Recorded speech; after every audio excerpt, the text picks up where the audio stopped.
on. Let's move on now to the next presentation, which is from Warrior Fusion, which I'm told is a support group, or rather a fan group for Trinidad and Tobago football. So we invite them now to do their presentation. Thank you.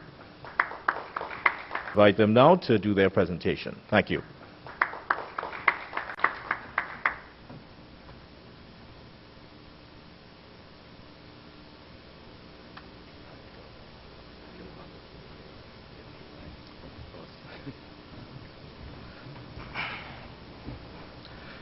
Good morning, everyone. Good morning, everyone. Honorable Minister, members of the media. My name is Ervin Bailey, and I am the president of Warrior Fusion Football Fan Club. Now, I don't want to take up too much time, so I'll just go through it as quickly as possible. One of our main aims in our organization is to try and unite supporters and fans in Trinidad and Tobago football.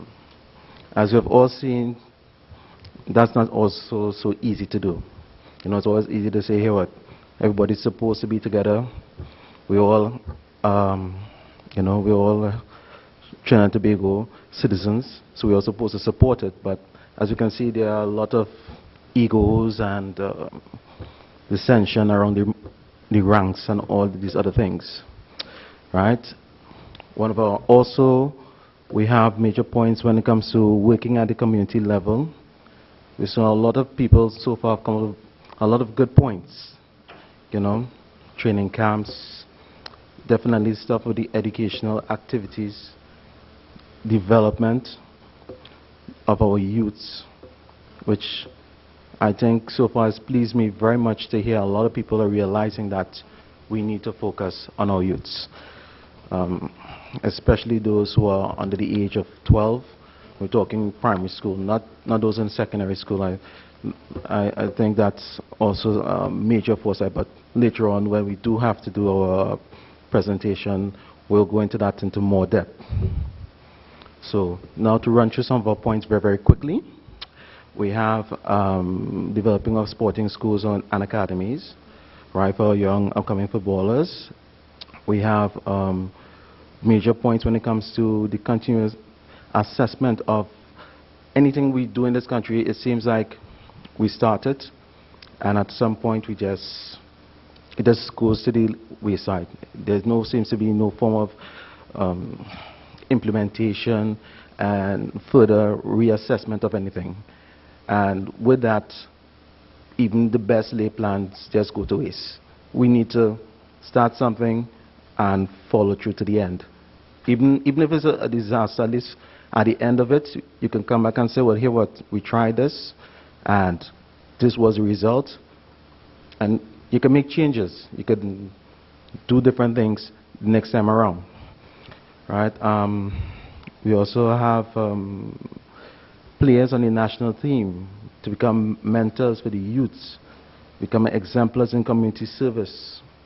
This is so very important because we all are mentors. Everyone here in this room has someone that looks up to us, whether you are aware of it or not. All right?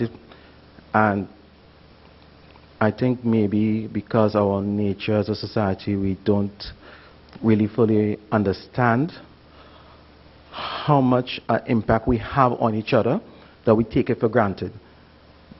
Because all these younger players, they look up to all the senior players, and they do see how they respond to different circumstances and different challenges that are being put forward to them. So that's just a little quick thought there. Again, we also believe also for when it comes to the youth tournaments, there definitely need to be some more of an increase when it comes to the prizes offered, incentives, definitely. Try to wrap this up as quickly as possible now. Also, when it comes to what we call pride, we have a little point here where it says when local players. We find that their interest to stay at home I mean, of course, it's always more lucrative to go outside and play into other leagues and what have you, but sometimes you wonder where the pride is at and the priorities. You know, because at some point, even though I mean, no one says that you cannot or you should not go out there and better yourself, do something for your family, get that name out there, because let's be honest, when our national players go out there, they represent us, and we feel a sense of pride as well when they do well. That's why I believe, like many of you here, we cheer our local players wherever they go and always wish them the best, because they represent us. Okay? And to wrap it up, I would just say to market our Pro League players better. Because, as I say, if we don't get more players into the local leg of things, nothing is going to improve. We definitely need to get more people into those games. And, Honorable Minister, I too have been to many local games, and I do understand your point when it comes to the football. The football is not that bad, actually. It's not. No, well, I'm sorry. I'm sorry. Concerning to what the gentleman was saying. So I make sure. No, I'm on your side with that. I watched W Connection. I watched a lot of the local sides play, and they actually, it's not bad at all. There is something missing, but it's not bad in comparison at all. So I would just say thank you all for giving me this little opportunity to speak to you, and God bless TNT football. Thank you very much, Mr. Bailey of Warrior Fusion, and the question or spoke about the priorities and pride of some of the national footballers. We move on now in this national consultation on football. The Ministry of Sport has received a lovely presentation here from Christopher James of Valtrant United Football Club, which, as you know, is located, or at least from, the Trin City area. So we now invite the representative of Valtrant United Football Club to make their presentation.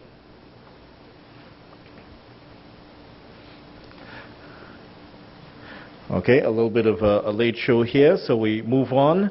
The next presentation on the schedule, Kufa Youth Football Academy, and I have been told that they are here at this function. Kufa United. A little bit of cold feet.